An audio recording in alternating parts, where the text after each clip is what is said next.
Welcome to CBS Sports HQ. I am Amanda Guerra. This hour brought to you by GEICO. 15 minutes could save you 15% or more on car insurance.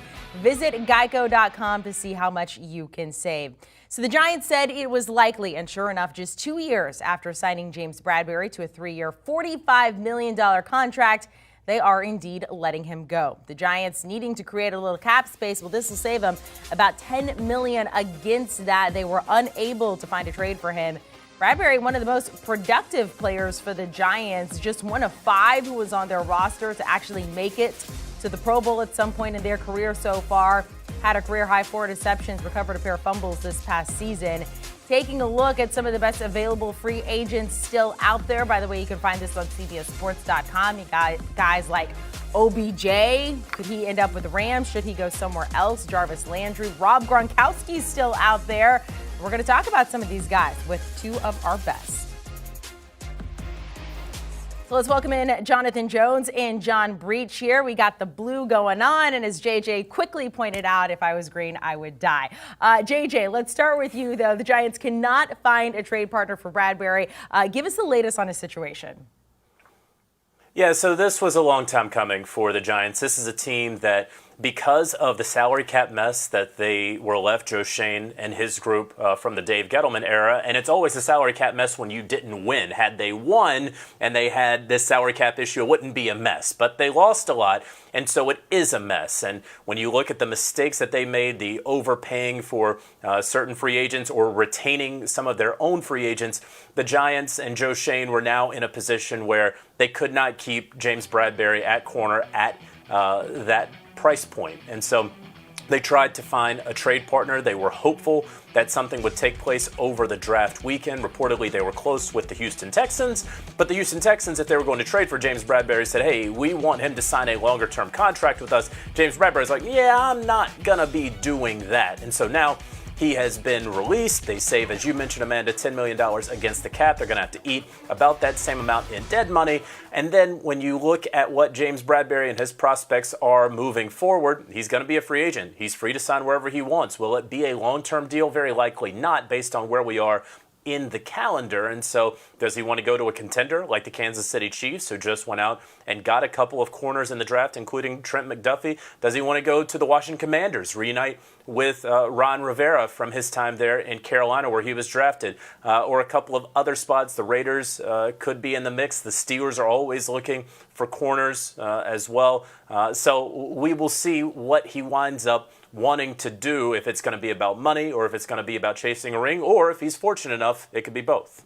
So let's talk about potential landing spots for him. JJ, I was trying to look through your list very quickly there. And John, I want to start with you here because I believe the team you're going with, I did not see on JJ's list. Who do you like for him? Yeah, it wasn't on JJ's list, but we're all wearing blue, so I went the team wearing blue. The New England Patriots. Look, if there was one person licking their chops when they heard that Bradberry got released, I'm guessing it was Bill Belichick. He's not the guy who's going to go out and make a splashy trade. But now that you have this very talented cornerback on the market, that's when you say, all right, maybe we should bring him in. Because Belichick's defense is at its best when he has a shutdown corner, or at least a corner who plays man-to-man well. Yes, they brought in Malcolm Butler. He's back in New England right now, and they added Jalen Mills last year. But Bradberry is a step up from both of those guys. And like JJ said, it's going to depend what Bradberry wants out of this. Does he want to be get the most money out of his next contract? Does he want to play for a contender? I don't know if the Patriots are a Super Bowl contender, but they definitely feel like a playoff contender. He's probably not going to get the highest contract possible from the Patriots. But if he wants to go on a team, start right away, and play for a brilliant defensive mastermind, then I feel like the Patriots would be a good fit for him. Someone who got his Super Bowl ring, Odell Beckham Jr. JJ, he's still floating around out there shopping for a new home. What do you think is the best landing spot for him? I'm going to give you 2, and I'm going to stick with the team that he was just on, the LA Rams. We know that he is a Southern California resident. He's a new father, probably wants to stay close to home, and this is a team that, of course, as you mentioned, Amanda, just got the Super Bowl ring. Yes, the addition of Allen Robinson, he came in when Robert Woods had gone out, and so there was an obvious slot for him to fill there. But I think that, hey, stick with who you know, and that could work out quite nicely for you. And so I have the Rams. And then if he's looking for a change of scenery, if he's looking for a contending team, if he's looking for a change of scenery with a contending team that he could get the ball thrown to him, he could look no further than the Green Bay Packers, a team that he was flirting with back when he made his decision to join the Los Angeles Rams after winning his release in the parlance of our times from the Cleveland Browns last season. And so that could be a match made in heaven with him and Aaron Rodgers now that Davante Adams is out after they decided not to draft a first-round receiver but got one in the second round. Those would be my two best fits for OBJ. Yeah, and another team he was flirting with was the New England Patriots, but I'm not going to say them again because they can't be everybody's free agent landing spot. I'm actually going to agree with JJ on this one. I think the Green Bay Packers make the most sense. I mean, yes, they traded up in the draft and got Christian Watson, but if you're Aaron Rodgers, you're still scratching your head looking at the roster, wondering who you're going to throw the ball to. You throw it to Alan Lazard, you give it to Randall Cobb, maybe Christian Watson. You don't know if he's going to pan out. They drafted another receiver.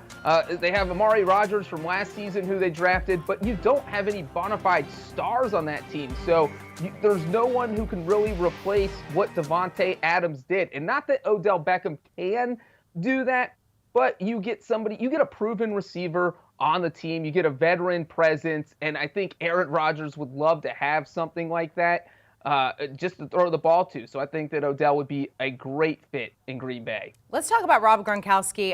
The man's living a good life. Look, he retires, he comes back, he wins rings, he's throwing beach parties here. When it comes to the field, though, John, what do you think is the most realistic outcome for him? Yeah, look, Gronk is living the full Gronk life right now. If he's not hosting Gronk Beach, he's hosting the Nickelodeon Kids' Choice Awards. He has had a wild offseason. And one thing Gronk has continuously said over the past few years is that, look, a season of football is mentally taxing. It's physically taxing. It's not easy to recover from. So I am not surprised that he is taking his dear old time and living Gronk life while he tries to figure out what he's going to do next. I think the thing that makes the most sense here is re-signing with the Buccaneers. I think we've heard him say multiple times that the only quarterback he's really interested in playing for or playing with is Tom Brady. So I feel like the only two options here would be retirement or re-sign with Tampa. And since Brady's coming back, I will be shocked if Gronk doesn't also end up in Tampa Bay this season. Yeah, I couldn't agree more with you, John, there. I mean, yeah, Gronk's going to be 33 this season. Yes, he had chest and rib injuries last season that limited him a bit after he really got through the 2020 season relatively unscathed, certainly relative to his previous years and career pre-retirement. You know, the Bucs still have Cam Brate, but they let O.J. Howard go. It seems that they've drafted some guys that can contribute in a year or two, but not this season. So the Buccaneers are certainly hoping that Gronk is back. I think there's sort of a tacit understanding that he likely will be back. But he has no interest in mandatory minicamp or OTAs. He's keeping his body in shape. He can be ready and in football shape in a couple of weeks. I think he's proven that over the past couple of years. And so I would anticipate, just like you, John, it's either retirement or it's back to the Buccaneers. And if I had to wager here on what Gronk is going to do, I would say he's going to run it back probably one final time with Tom Brady in Tampa Bay. I feel like we've heard that story before. I don't know. It sounds familiar there. JJ, let's talk about Jadeveon Clowney here. Former #1 overall pick. He is still a free agent. Look, he's waited before until late into the offseason to sign contracts before. What's the latest with him? Yeah, exactly that. This is following a very similar pattern for Jadeveon Clowney. We just talked about how Gronk isn't interested in OTAs and minicamp. Well, Jadeveon Clowney's probably less interested in OTAs and minicamp. And that's no issue with me. One's voluntary, one's mandatory. But if you are not under contract, there is nothing that is mandatory for you. And so Jadeveon Clowney can sit back. He and his representation can haggle over dollars and cents with a certain team or teams. But ultimately, as I ask around the league, there is no expectation that Clowney would be signing with anyone really before the middle of June. We see his sack totals there. And in 2021, in his one season with the Cleveland Browns, he finally matched the production that he had in 2018 when J.J. Watt was opposite him, and Watt had 16 sacks in that season. Now he has Myles Garrett opposite him. And in between theirs, we see there were those two disappointing seasons, one with Seattle, one with Tennessee, where he was dogged by injuries. And so if I'm Clowney, I say, listen, I haven't had this sort of success in 4 years. The Browns want me back. We can talk about the money. They're fine if I don't make it back by the start of mandatory minicamp, as long as I'm there for the start of training camp. That's where I would see Clowney here this season. John, do you agree the best landing spot for him is back with the Browns? Yeah, I didn't think JJ and I would agree on everything we're talking about today, but I absolutely agree with that. When you look at what Clowney's numbers were last season, 9 sacks. We saw the chart that's tied for the second highest of his career. And every time he's had one of his best seasons, the 3 times he's racked up 9 or more sacks, he's had a pass rusher to complement him. Last season was obviously Myles Garrett. When he was in Houston, it was J.J. Watt. And so he is kind of that one piece of the Browns defense. If you're the Browns, you're calling Clowney and saying, look, you want to skip OTAs and minicamp, that's fine with us. You want to show up 2 weeks in the training camp, whatever. Just make sure you sign the contract here because we love the production you gave us last season. And there's no reason to think he can't do that again. He is getting a little bit older, but as long as he can stay healthy and as long as he's playing opposite Myles Garrett, there's no reason he can't have another 9, 10, or maybe an 11 sack season in 2022. A couple of older gentlemen, still free agents right now, a couple D linemen, and Calais Campbell and Hakeem Hicks. Let's talk about who's the better one to target here. And I will mention Hakeem Hicks came in at number 25 on our top 100 free agents when that list initially came out. Calais Campbell, JJ, was 75. Who would you go after? Well, it just depends on what your team needs here. Like, if we're just looking at who has more gas left in the tank, I don't think there's really any question. It's Hakeem Hicks. You got Calais Campbell, who's in his mid-30s at this point. However, Hakeem Hicks battled a number of injuries last season, ankle and groin, just to name a couple. Calais Campbell is that guy, that Walter Payton Man of the Year. And so if your team, if your defense, if your defensive line needs that veteran leader, that good guy, that guy who is going to be able to command a room and say, listen up to some of the rookies who may be along that defensive line, then I'm going to go Calais Campbell. Yeah, they didn't have the same amount of sacks last season. He only had 1.5 sacks, but their pressure rate was somewhat similar. Again, he was healthier last season, but if you want a guy just simply to get after the passer, if you want a guy who's going to be able to run stuff, if you want a guy who has a little bit more tread on the tires, then I don't think there's any question you would go with Hakeem Hicks. It's just what exactly does your team and its formula need to be successful this season? I'm looking here at my NFL handbook, and one of the oldest cliches in it is the best ability is availability. And I think Jonathan hit the nail on the head right there. Hakeem Hicks has been battling injuries, not just last season, a couple seasons ago. He's actually missed 19 games over the past 3 seasons. So when you're thinking about signing someone who is well into their 30s, yes, Calais Campbell's in his mid-30s, 35, going to turn 36, and Hicks is 32. But when you're over the hill, which you are in the NFL, you got to watch out for the injuries. And Hicks just hasn't been able to stay on the field. And so, I just mentioned 19 games in 3 seasons. Calais Campbell hasn't even missed 19 games in his 14-year career. So he will be on the field. He is almost always healthy. And when he is there, as JJ mentioned, it's a similar pressure rate. And so you want the guy that can stay on the field. So if I'm looking at signing one of these 2 guys to a 1 or 2 year deal, I'm probably going with Calais Campbell. Dont'a Hightower, also 32 years old, about to enter his 10th season in the league. John, you've been our Patriots guy throughout this segment. What are the chances he resigns with them? Well, I think if you're Dont'a Hightower, you're kind of thinking, look, I've been in this league 9 years. I don't really want to sign somewhere and learn a completely new defense. You've kind of lost a step. So I think that you either have to re-sign with the Patriots or maybe retire. It feels like he might even be leaning that route. But I think Belichick will talk him into returning for at least 1 more season. And the Patriots can use him. Obviously, we've seen how big of a role he's played there over the course of his career, although that's trailed off over the last 1 or 2 seasons. So I do think he'll eventually resign. But like we've said with all these old guys, no reason to rush into a contract now. You sit out OTAs, you sit out mini camp, you let your body heal, and then you sign sometime in June or July. So I won't be surprised if we see something between Hightower and the Patriots in the next month or 2.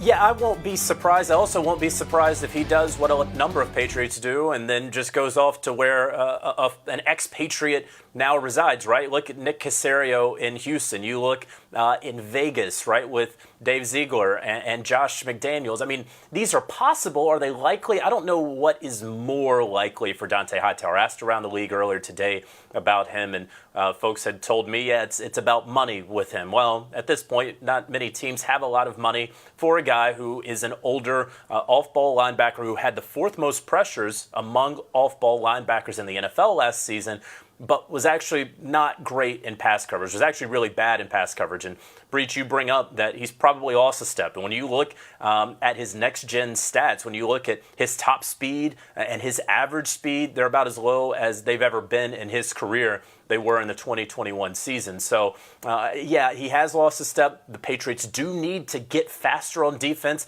That was clear and apparent, especially in that Buffalo playoff game. However, they don't have a ton of depth there at linebacker. They have Mack Wilson that they just went out and traded for. I don't think that they are a worse team if they don't have Dont'a Hightower. So I could see him signing there, or if it really is about money for him, I could see him going elsewhere. It is time for the GEICO 15 here. 15 minutes could save you 15% or more on car insurance. We're not going to give you 15 minutes. That'd be lovely. I'm sure both of you could fill up. We're going to give you 15 seconds. JJ, we'll start with you on the most impactful free agent this season. Oh, I'm going to go with Allen Robinson with the LA Rams. And no, I couldn't pick one of the quarterbacks because it wasn't a true free agent, right? They mostly got traded. But Allen Robinson taking that Robert Woods role, now he gets a legitimate quarterback for the first time in his career. They can take some of the pressure off Cooper Kupp now that they have a real number two. And it doesn't necessarily matter if Odell Beckham Jr. comes back. He's with Sean McVay. I love it for the defending Super Bowl champs because you have to defend your Super Bowl. Yeah, you know what? I'm going to the AFC, JJ, and I'm going to say the Colts signing of Stephon Gilmore. The Colts have made some splashy moves this offseason, especially when we talk about trades with Matt Ryan and Yannick Ngakoue. But I feel like Stephon Gilmore was kind of an underrated signing. They got him at a relative bargain of $11.5 million a year. And, hey, look, he feels like he could be the missing piece of that defense. They already had Darius Leonard. They already had DeForest Buckner. And now you have a shutdown corner on top of that. My goodness, Colts might be my Super Bowl pick because of Stephon Gilmore. But I thought his addition was definitely an underrated one this offseason. Can't say things like that because we'll hold it to you later on as we get later into the offseason, closer to the regular season. Guys, thank you so much for all things NFL. Make sure to download and follow the Pick Six podcast. Latest episode there, yes, an early 2023 NFL mock draft. How many quarterbacks go in the first round? 6 of them. Who are they? Make sure to download and follow. Do you want a sports network that delivers everything that matters about the game? The highlights, the picks, the instant analysis, no yelling, no fake debates, no politics. Hit the subscribe button and never miss a moment.